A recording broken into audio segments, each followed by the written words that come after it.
బాలుతో మేము ఈ ఇంట్లో ఉండలేమంటున్న రోహిణి శృతి. మీనా బాలుతో సహా ఇంట్లోంచి బయటకు వెళ్ళిపోతున్న సత్యం, షాక్లో ప్రభావతి. ఇంతకు మీనా బాలుతో సహా సత్యం వెళ్ళిపోవడం ఏంటి? మరి రోహిణి శృతి ఇలాంటి నిర్ణయం ఎందుకు తీసుకున్నారు? మరి అలా మాట్లాడుతున్నటువంటి రోహిణి శృతి మాటలకు ప్రభావతి ఇంకా అందరూ ఏమన్నారు? ఇదంతా కూడా వీడియోలో చూసి తెలుసుకునేద్దాం. గుండె నిండా గుడి గంటలు రాబోయే కథలో జరగబోయే సన్నివేశాల గురించి ముందుగా తెలుసుకోవడానికి వీడియోని లైక్ చేసి ఛానల్ను సబ్స్క్రైబ్ చేసి పక్కనే ఉన్న బెల్ ఐకాన్లో ఆల్ ట్యాప్ చేయండి.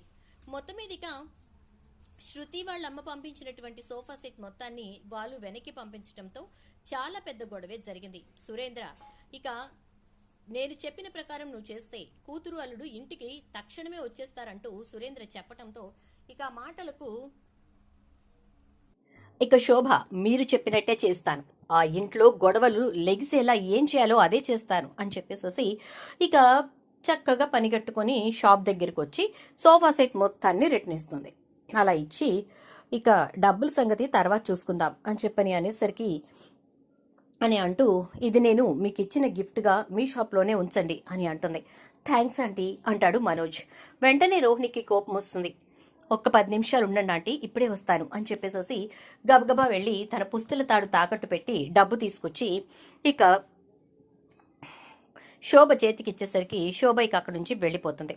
ఇప్పటికిప్పుడు అంత డబ్బు ఎక్కడి నుంచి తీసుకొచ్చావంటే పసుపు తాడు చూపిస్తుంది. ఛీ, ఇలాంటి పరిస్థితి తీసుకొచ్చాడు ఆ బాలుగాడు అని చెప్పని అనగానే ముందు మీనా కొన్న మిక్సీని అత్తయ్య కొన్నివ్వలేదు కదా, మీనాతోటి బోణి చేయించలేదని ఇలా చేశారని చెప్పి రెచ్చగొడుతుంది రోహిణి. ఇక అలా అయిపోయిన తర్వాత ఇంటి దగ్గర పెద్ద పంచాయతీ మొదలవుతుంది. ఇక ఆ పంచాయతీలో మొత్తానికి బాలు ఒకటే చెప్తాడు, మా పెళ్లి రోజున సోఫా సెట్ కొనిస్తానంటే వద్దని చెప్పి నాన్న చెప్పినప్పుడు ఆవిడ అర్థం చేసుకోవాలి. అలా అర్థం చేసుకోకుండా మళ్ళీ సోఫా సెట్ పంపించిందంటే అర్థం ఏంటి? ఈ ఇంట్లో గొడవలు తీసుకురావాలనే కదా. అంటే మా అమ్మ నా కోసం పంపిందంటే నీకోసం అయితే బంగారం కొనమను, బట్టలు కొనమను, ఇంకోటి కొనమను, అంతేకాని ఈ ఇంటి మొత్తం అందరికీ సంబంధించినటువంటి వస్తువులు కొనాల్సిన అవసరం మీ అమ్మగారికి లేదు. ఇక్కడ మేము 3 కొడుకులు ఉన్నాం, కాళ్ళు చేతులు విరిగిపోయి గుడి ముందేమీ అడుక్కోవట్లేదు కదా, మన పని మనం చేసుకోగలుగుతున్నాం కదరా, మనం కొనుక్కోలేమా? నాన్న ఈ సోఫా సెట్ అలాగే ఉంచాడు అంటే కారణం ఆయన దగ్గర కొనడానికి తాత లెక్క కాదు, ఇవి మన తాత టైంలో నుంచి ఉన్నవి, అందుకే వాటిని అలా ఉంచాడు. ఏమమ్మా ప్రభావతమ్మ, నిజం కాదా అని చెప్పని అంటే నిజమే లేరా అని అంటుంది. మరి నీ తండ్రి గురించి నీకు లేకపోయినా మా నాన్నకుంది, ఆ ఇదిని అలా కాపాడుకో. ఇక డబ్బు దర్పం గురించి ఆలోచించే మనిషివి కాబట్టి నీకు అవి మాత్రమే కనపడతాయి. ఇక్కడ మా నాన్న పరువు ప్రతిష్టల గురించి కానీ లేకపోతే మా నాన్నకు సంబంధించి నలుగురిలోనూ తలదించుకోకూడదు అనేటటువంటి విషయం గురించి కానీ నువ్వు ఆలోచించే పరిస్థితుల్లో లేవు కాబట్టి నీకు ఆ సోఫా సెట్లు, డైనింగ్ సెట్లు, డబ్బు నగలు మాత్రమే కనబడతాయి అని చెప్పని అంటాడు. ఇక ఈలోపు రవి ఏదో మాట్లాడేసరికి నువ్వు కూడా వాళ్ళతో కలిసిపోయేవేరా నైటీలోడా అని చెప్పేసి అంటాడు. దాంతో ఇక ఇటు నుంచి మనోజ్ అటు నుంచి రవి ఇద్దరు కూడా బాలు మీదకి గొడవకు వస్తారు. ఇద్దరిని చెరో ఒక చేత్తో పట్టుకుంటాడు. ఈ రౌడీయిజంతోనే ఈ ఇంట్లో ఉండడానికి చాలా బాధపడాల్సి వస్తోంది. కాకపోతే ఈ రవి ఇంట్లోంచి కదలడు కాబట్టి ఇక్కడే తగలడ్డాను అని అనగానే రోహిణి మేము ఏ రోజు వేరే వెళ్ళిపోవాలి అనుకోలేదు, అసలు అలాంటి ఆలోచన కూడా మాకు రాలేదు, కానీ ఇప్పుడు చూస్తుంటే అదే మేలేమో అనిపిస్తోంది, మాకంటే చిన్నవాళ్ళకు వచ్చిన ఆలోచన కూడా మాకు రాలేదు, ఎన్నైనా సహిస్తూ భరిస్తూ ఈ ఇంట్లోనే ఉన్నాం మేము అని చెప్పేసి అంటుంది రోహిణి. ఆ మాటలతోటి ఇక ప్రభావతి ఆగండ్రా మీరు, ఆగండి అని ఎంత ఆపినా ఆగరు వాళ్ళ ముగ్గురు. ఇక ఇటు నుంచి బాలుని మీనా లాగుతూనే ఉంటుంది. సత్యం వెంటనే లేచి కుర్చీని గట్టిగా వెనక్కి తంతాడు. అందరూ సైలెంట్గా నిలబడతారు. ఇంట్లో నుంచి వెళ్ళిపోతాడు సత్యం. ఏం మాట్లాడాలో అర్థం కాక ఎవరి గదుల్లోకి వాళ్ళు వెళ్ళిపోతారు. ఇక బాలు మీనా మాత్రం డాబాపైకి వెళ్ళి మెట్ల మీద కూర్చుని ఆలోచిస్తూ ఉంటారు. దీనంతటికీ సొల్యూషన్ ఒక్కటే, అయితే మనమన్నా ఈ ఇంట్లో ఉండాలి లేదా వాళ్ళన్నా ఈ ఇంట్లో ఉండాలి. అత్తయ్య గారు వాళ్ళని పెట్టుకుని ఉండటానికైనా ఇష్టపడతారు కానీ మనతో ఉండడానికి ఇష్టపడరు. ఇప్పుడు రేపటి రోజున వాళ్ళందరూ కలిసి మనం ఉండకూడదు అని చెప్పి ఒక రెవల్యూషన్ లేవతీశారంటే మనం బాధపడాలి. ఇదంతా ఎందుకండి, అనవసరంగా వాళ్ళతో గొడవలు ఎందుకు అంటుంది ఇక మీనా. నేనేమైనా కావాలని గొడవ పెట్టుకుంటున్నానా మీనా? నాకు తెలియక అడుగుతున్నాను. అసలు వీళ్ళు ఏం మాట్లాడుతున్నారు? మా నాన్న తలదించుకోవాలా? ఏ రోజు ఎక్కడా కూడా మా నాన్న తలదించుకున్నది నేను చూడలేదు.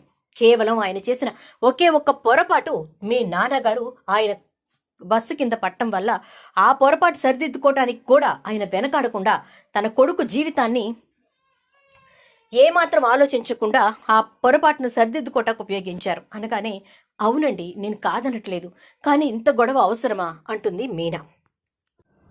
ఇక ఈ మీనా ఆ మాట అనడంతో, సరే అయితే ఇక మనం బాధపడాల్సిందేమీ లేదు అని చెప్పని అంటాడు బాలు. అలా అనుకున్న తర్వాత ఇక ఉదయాన్నే లేచి చూసేసరికి రోహిణి, శృతి ఇద్దరూ కూడా హాల్లో కూర్చుని ఉంటారు. ఏమైంది రోహిణి, ఏమైనా కావాలా అంటుంది మీనా. అవసరం లేదు అంటుంది రోహిణి. సరే అయితే శృతి నీకు కాఫీ ఇవ్వనా అంటే, వద్దు మీనా అని చెప్పని అంటుంది. ఇదేంటి ఇద్దరూ ఒకేలా మాట్లాడుతున్నారు అని అనుకుంటూ తను వంటగదిలోకి వెళ్ళి కాఫీ పెట్టబోయేసరికి ప్రభావతి, నువ్వు ముందు ఇక్కడి నుంచి వెళ్ళు అని చెప్పని అంటుంది. సరే అత్తయ్య, మా ఆయనకైనా కాఫీ పెట్టుకోవాలి కదా అంటే, మీ ఆయనకి కాఫీ కావాలంటే మీ ఇంటి దగ్గర నుంచి తీసుకొచ్చి ఇచ్చుకో, ఇక్కడ మాత్రం మీకు ఏమీ లేదు, మీరు ఏమీ ఇక్కడ వాడటానికి వీల్లేదు అని చెప్పని అంటుంది. ఏం మాట్లాడుతున్నారు అత్తయ్య, మేము ఉంటుంది ఇక్కడ అయినప్పుడు మేం వాడడానికి వీల్లేదు, మేము ఇక్కడ ఏమి పెట్టుకోవడానికి వీల్లేదంటే ఎలా అనగానే, ఓహో మీరు ఇక్కడ ఉంటున్నారు కాబట్టి మీకు సర్వ హక్కులు కావాలి, కానీ మిగతా వాళ్ళవి మాత్రం వాళ్ళ ప్రాణాలు కాదు, ఇంకా వాళ్ళ ఇష్టం వచ్చినట్టు వాళ్ళు ఉండడానికి వీల్లేదు, మీ ఆయన ఎలా చెప్తే ఈ ఇంట్లో అలాగే నడవాలి అని చెప్పని అంటుంది. ఎందుకత్తయ్య అంతంత మాటలు మాట్లాడుతున్నారు, అనవసరంగా లేనిపోని గొడవలు మీరే తీసుకొస్తున్నారు, అందరి మధ్య విభేదాలు మీరే తీసుకొస్తున్నారు, అర్థం చేసుకునే శృతి కూడా ఈరోజు వేరేలా మాట్లాడే పరిస్థితి మీరే తీసుకొచ్చారు, అసలు కొడుకుల మధ్యలో విభేదాలు సృష్టించి వాళ్ళని భేదాభిప్రాయాలతోటి చూసేది మీరు కాబట్టే ఈ గొడవలని వస్తున్నాయంటే, ఇక నువ్వు ఇక్కడ ఉపోద్ఘాతాలు ఇచ్చింది చాలు, నువ్వు చెప్పినవన్నీ వినడానికి మీ మామగారు ఉన్నారేమో కానీ నేను సిద్ధంగా లేను, నేను అత్తగారినా నువ్వు అత్తగారివా నాకు అర్థంగా కడుగుతున్నాను అంటుంది ప్రభావతి. తప్పు జరిగినప్పుడు ఇది తప్పు అని చెప్పడానికి అత్తా కోడలు అని ఏమీ అవసరం లేదు అని అంటుంది మీనా. ఆహా, అయితే నేను ఇప్పుడు చెప్తున్నాను, మీ ఆయన చేసింది తప్పు కాబట్టి మీ ఆయన శృతికి, రవికి క్షమాపణ చెప్పాలి, మనోజ్కి, రోహిణికి కూడా క్షమాపణ చెప్పాలి, కేవలం వాడు చేసిన పని వల్ల రోహిణి తన మెళ్ళో నుంచి పుస్తెలతాడు తీసి తాకట్టు పెట్టి శృతి వాళ్ళ అమ్మగారికి డబ్బు ఇవ్వాల్సి వచ్చింది అనగానే, ఓహో మీకు మీ కోడలుగా రోహిణి మాత్రమే కనబడుతుందా, ఇక మిగతా ఎవరు మీ కోడలు కాదా అంటే, రోహిణి, శృతి ఎప్పుడూ నా కోడలే, నువ్వు మాత్రం ఎప్పటికీ నా కోడలివి కాలేవు, అసలు వాడు నాకు కొడుకే కాదు అని అంటుంది. బాగుంది ప్రభా, చాలా బాగా మాట్లాడుతున్నావు, వాడు నీకు కొడుకే కానప్పుడు, వాడు నీ కడుపున పుట్టనప్పుడు ఆ వెనక ఉన్న వాళ్ళు కూడా నీ కడుపున పుట్టినట్టు కాదు, ఎందుకంటే వాడు పుట్టిన తర్వాతే రవి, మోనిక పుట్టారు అని అంటాడు సత్యం. వాళ్ళకి వీడికి పోలికేంటండి, వాడు జైలుకు వెళ్ళొచ్చినవాడు, తప్పులు చేస్తూనే ఉన్నవాడు, తాగుబోతు వెధవ, రౌడీ వెధవ అంటూ ఉంటుంది ప్రభావతి. కన్న తల్లివయుండి కసాయిదాన్లా అందరినీ మాటలు ఎలా మాట్లాడగలుగుతున్నావు ప్రభా, నాకు అర్థం కావట్లేదు, వాడు జైలుకు వెళ్ళడానికి కారణమేంటో నీకు తెలీదు అని అంటే, ఎందుకు తెలీదు, నా కొడుకుని పొట్టన పెట్టుకుని వాడు జైలుకు వెళ్ళాడు అని చెప్పని అంటుంది. పొట్టన పెట్టుకున్నవాడు బానే ఉన్నాడు ప్రభా, ఏ పాపం తెలియని వాడే అనవసరంగా ఇప్పుడేంటి జీవితాంతం మాటలు పడే పరిస్థితి తీసుకొచ్చుకున్నాడు అనగానే, మీ కొడుక్కి ఏ పాపం తెలీదా, తెలియకుండానే జైల్లో తీసుకెళ్లి పెట్టారా అని చెప్పని అంటూ ఉంటుంది. ఇది తేలే సమస్య కాదులే కానీ ఇప్పుడేమంటావు అని అంటే, వీళ్ళు మాత్రం ఈ ఇంట్లో ఉండటానికి వీల్లేదు, ఒకవేళ వాళ్ళు ఉంటే రోహిణి, శృతి కాపురాలు వదిలేసుకుని వెళ్ళిపోతామంటున్నారు అని అంటుంది. ఏమ్మా ఎందుకలా మాట్లాడారు అని సత్యం అడిగేసరికి, మా వల్ల కాదు అంకుల్, మేమైతే ఉండాలని అనుకోవట్లేదు, ఎట్టి పరిస్థితుల్లోనూ బాలు మారేటట్టుగా మాకు కనిపించట్లేదు, బాలు ప్రవర్తన తీరు మారట్లేదు అనగానే, వాడు ఏం తప్పు మాట్లాడాడో ఒక్కసారి చెప్పండమ్మా అని అంటాడు. ఏం తప్పు మాట్లాడటం ఏంటి, ఇంటికొచ్చిన సోఫా సెట్ని పంపించేసే ముందు కనీసం మీకు గాని అత్తయ్య కానీ చెప్పాలి కదా అని అంటే, మీ అత్తగారికి చెప్తే ఆవిడ ఎట్టి పరిస్థితుల్లోనూ పంపొద్దు, గబగబా దింపి లోపల పెట్టండి అని వాళ్ళ నాన్న తయారు చేయించి పెట్టినవి అన్న కనీస సెంటిమెంట్ లేకుండా తీసుకెళ్లి వాటిని పెరట్లో పడేసేది, ఆ సెట్ మొత్తం తీసుకొచ్చి లోపల పెట్టించేది.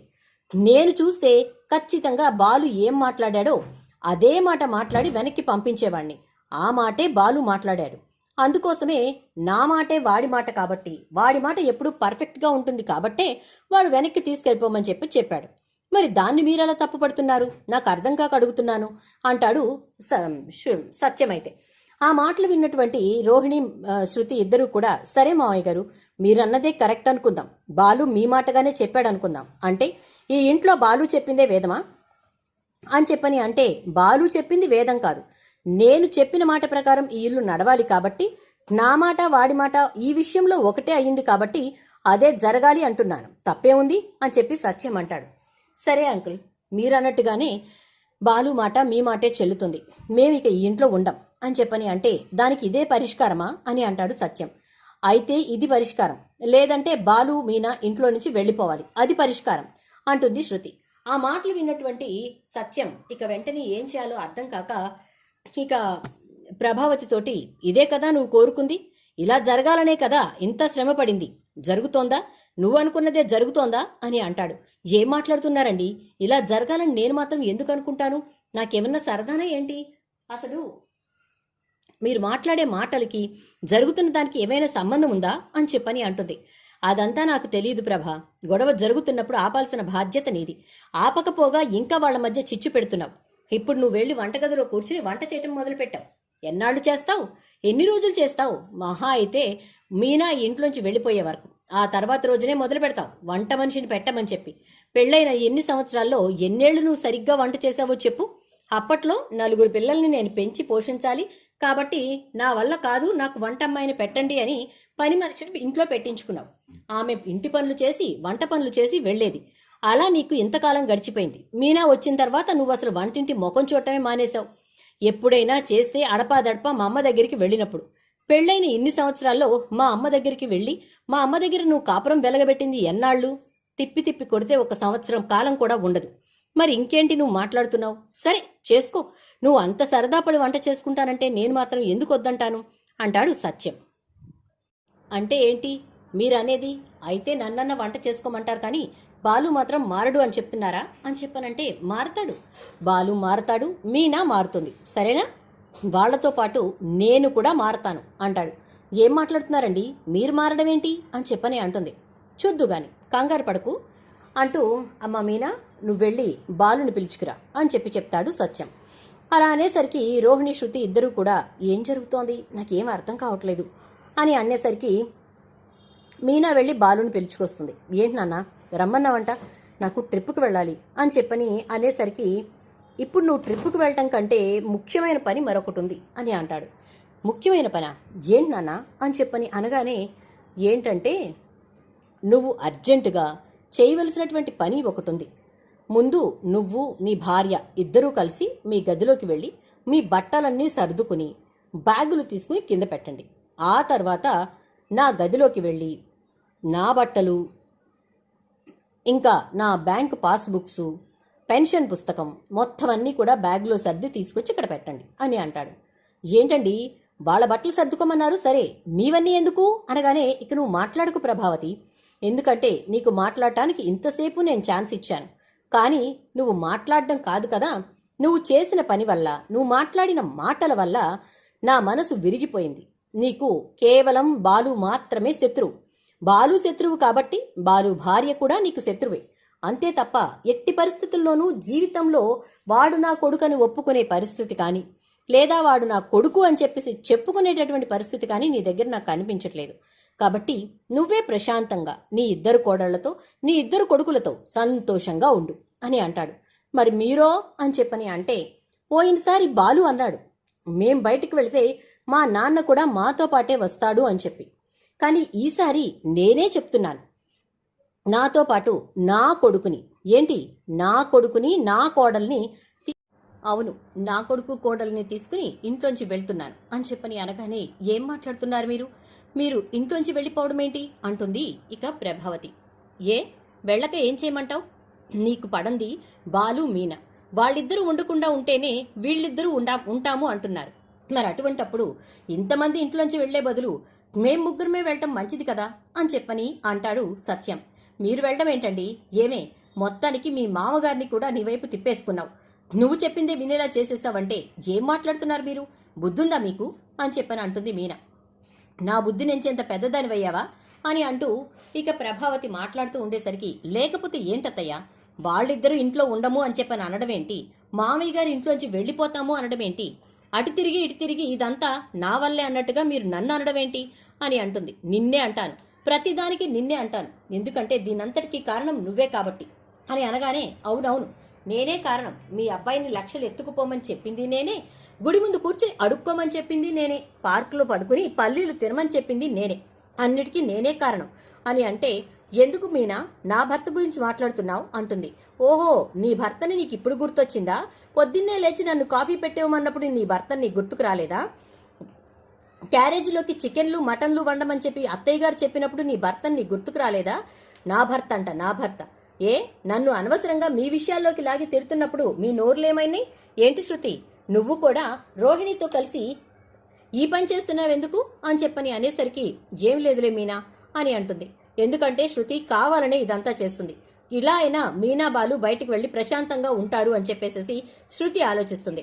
ఇక అయిపోయిన తర్వాత సత్యం బయలుదేరుతూ ఉంటే బాలు కూడా వచ్చి సరే ఇక వెళదామా నాన్న అని చెప్పేసేసి అంటాడు. మనోజ్ రవి ఏమీ మాట్లాడరు. శృతి రవి దగ్గరికి వచ్చి ఏంటి రవి సైలెంట్గా నుంచున్నావు అని చెప్పని అంటుంది.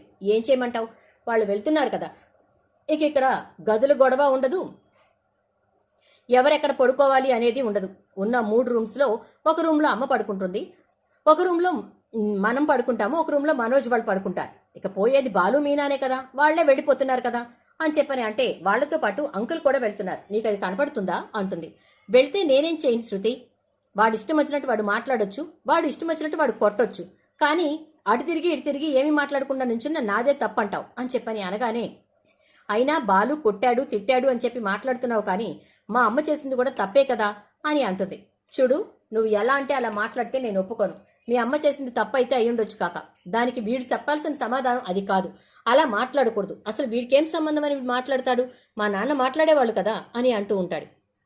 ఈలోపు ఇక సత్యం కల్పించుకుని మా గురించి మీరెవరూ గొడవలు పడవసరం లేదు, మాట్లాడుకోను అవసరం లేదు, అయిపోయింది కదా, ఇక వదిలేసేయండి, ఎవరికి వాళ్ళు ఎవరి పనులు వాళ్ళు చూసుకోండి అని చెప్పేసేసి ఇక బయలుదేరిపోతూ ఉంటే ప్రభావతి వచ్చి చూడండి మీరు వెళ్ళిపోతే నేను ఊరుకోను కదా, మిమ్మల్ని వెళ్ళనివ్వను కదా అని చెప్పేసేసి మీరు పద్దాక బ్యాగ్ తీసుకుని బయలుదేరటం బాలేదు, ఈసారి నేను ఆపను అంటుంది. మంచిది, సంతోషం, ఇక నేను నా కొడుకు కోడలతోటి ప్రశాంతంగా బ్రతుకుతాను అని చెప్పి సత్యం మీనా బాలుని తీసుకుని బయటకు వెళ్ళిపోతాడు. కామాక్షికి రంగకి ఫోన్ చేసేసరికి మా ఇంట్లో పై పోర్షన్ ఖాళీగానే ఉంది, అది ఎవరికి అద్దెకివ్వదు, ఎవరిని రానివ్వదు, కాబట్టి మీరు వచ్చి ఉండండి, ఏమీ అనదు అని చెప్పనంటే అయినా కామాక్షిని ఒకసారి మీ అన్నయ్య ఇలా అడుగుతున్నాడని చెప్పు రంగా అని చెప్పని అంటే ఎందుకన్నయ్య నువ్వెందుకు మొహమాట పడుతున్నావు, ఇది నీ చెల్లెలిల్లు వచ్చేసేయి అని చెప్పని కామాక్షి అంటుంది. దాంతో ఇక డైరెక్ట్గా కామాక్షి వాళ్ళ ఇంటికి వెళ్ళి పైనే ఉండడం మొదలు పెడతారు. ప్రభావతి వెంటనే కామాక్షికి ఫోన్ చేస్తుంది, మీ అన్నయ్య ఇలా బాలుగాడిని మీనాని తీసుకుని ఇంట్లోంచి వెళ్ళిపోయారు అని. నువ్వేమీ దిగులు పడక్కర్లేదులే అని చెప్పనంటే నాకెందుకు దిగులు అంటుంది. ఓహో, నువ్వు దిగులుతో ఫోన్ చేయలేదా, వెళ్ళిపోయారు కాబట్టి ప్రశాంతంగా ఉన్నారు అని చెప్పడానికి ఫోన్ చేసావా, సరేలే వాళ్ళు కూడా ప్రశాంతంగానే ఉన్నారు అని చెప్పని అంటుంది. నీతోటి మొత్తం అంతా చెప్పేశారా ఏంటి, మీనా చెప్పకుండా ఉండదులే అని చెప్పనంటే మీనానే నిన్ను బయటేసేదైతే ఈ పాటికి ఆ వీధిలో అందరూ నీ ముఖాన ఊసేవారు వదినమ్మా అని చెప్పని అంటుంది కామాక్షి. ఏం మాట్లాడుతున్నావు కామాక్షి అని చెప్పని అంటే లేకపోతే నువ్వు చేస్తున్న పనులు ఏమన్నా బాగున్నాయా, అందరూ నీ కడుపును పుట్టిన పిల్లలేగా, ముగ్గురు నీ కోడళ్లేగా, ఒకళ్ళని ఒకలా, అసలు నీ మాట ప్రవర్తన తీరు ఏది కూడా బాగలేదు వదినా అని చెప్పేసేసి అంటూ ఇక కామాక్షి తిట్టిపోస్తుంది. దాంతో ఇక ప్రభావతి ఎవరెలా పోతే నాకెందుకులే కానీ వాళ్ళు వెళ్ళిపోయారని చెప్పడానికే ఫోన్ చేశాను అని చెప్పని అంటుంది. ఇక అలా అనడంతో సరేలే వాళ్ళు మా ఇంటికే వచ్చారు, మా ఇంట్లో పైన పోర్షన్లో ఉంటున్నారు అని చెప్తుంది. వచ్చారా, అమ్మయ్య ఈయన ఎక్కడికి వెళ్ళిపోయారో ఏమోనని దిగులైపోయింది తెలుసా అంటే నీ మాటల్లో నాకు దిగులుగా అనిపించలేదులే, అమ్మయ్య ఎక్కడికో వెళ్ళిపోతే నాకు పెన్షన్ ఏమైపోయేది, వచ్చేది కాదు కదా, ఇక ఇప్పుడు ఇక్కడే ఉన్నాడు కాబట్టి నా పెన్షన్ నాకు ఇస్తాడులే అని చెప్పి సంతోషపడుతున్నావేమో, నేనే అన్నయ్యతో చెప్పి ₹1 కూడా నీకు ఇవ్వకుండా చేస్తాను, నీ కొడుకులిద్దరూ నిన్ను పెంచుతారులే, కోడళ్ళిద్దరూ రేపటి నుంచి వండి పెడతారు తిందువు గాని అని చెప్పని అంటుంది. దాంతో ఇక ప్రభావతి ఉదయాన్నే లేచి రోహిణి కాఫీ ఇవ్వమ్మా అని చెప్పని అంటే మనోజ్ నేను బయటకు వెళ్తున్నాం ఆంటీ, బయటే కాఫీ తాగి టిఫిన్ చేసేస్తాం అని చెప్పని అంటుంది. అమ్మ శృతి కొంచెం కాఫీ అంటే నాకే మీ అబ్బాయి పెట్టివ్వాలి, మీరు నన్ను అడుగుతారేంటి, అయినా రవి ఆల్రెడీ రెస్టారెంట్కి వెళ్ళిపోయాడు, నేను డబ్బింగ్కి వెళ్తున్నాను కాబట్టి నన్ను రవి రెస్టారెంట్ దగ్గరికి వచ్చి కాఫీ తాగి టిఫిన్ తిని వెళ్ళమన్నాడు అని చెప్పని అంటుంది. అయితే నాకు ఇప్పుడు కాఫీ ఇచ్చే దిక్కు కూడా లేదా, నేనే వెళ్ళి పెట్టుకోవాలా అంటూ ప్రభావతి నిదానంగా వంటగది వైపుకు నడుస్తుంది. అలా నడుస్తున్నంతసేపు ఒక్కో అడుగులో ఒక్కొక్కసారి మీనానే గుర్తొస్తుంది ప్రభావతికి. లేచేసరికి కాళ్ల దగ్గరికి అన్నీ తీసుకొచ్చి పెట్టి అత్తయ్య అంటూ గౌరవంగా చూసేది, మాట్లాడేది. అలా అని చెప్పి మళ్ళీ దాన్ని తీసుకొచ్చి నేను పెట్టుకోలేను అంటూ వెళ్తుంది. ఇకప్పుడు రోహిణి ఇంకా శృతి కలిసి చూపించే చుక్కలకి ప్రభావతికి దెబ్బకు మీనా గుర్తుకొచ్చి మీనా ఇంటికి తీసుకొచ్చుకోవాల్సిందే. చూద్దాం మరి రాబోయే ఎపిసోడ్స్లో ఏం జరుగుతుందో. మరి ఇలా జరిగి నిజంగానే ప్రభావతికి బుద్ధొస్తే ఖచ్చితంగా ఇక బాలు పంట పండినట్టే. అలా కాకుండా ఇప్పటికీ కూడా మనోజ్ని రోహిణిని నెత్తిన పెట్టుకుంటే ఇక మనం ఏమీ చేయలేం.